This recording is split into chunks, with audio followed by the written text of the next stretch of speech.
Nakaban pala sila. Akala ko nakakotse. Sama ako dyan. Andun si Ate Sofia. Bakit? Ba't niya ka? Hindi ka kapatid. Wait lang. Unang ko yan. Ang galing. The best timing. Pag-unan ako. Ina mo, di ako magka... Oh my God. Yung ano na lang since day one, paborito namin ni Koske. Para makatulog ako. Kala ko di ka sasama. Basan to. Di na nga ako nakita ni Mek kanina. Nakita niyo pa ako.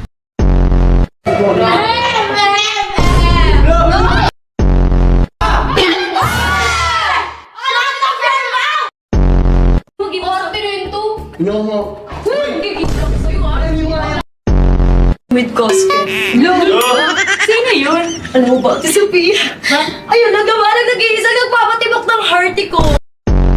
Ito lang dito. Di ba ang lamba? Pero gusto ko sa kwarto mo eh. Parang bako.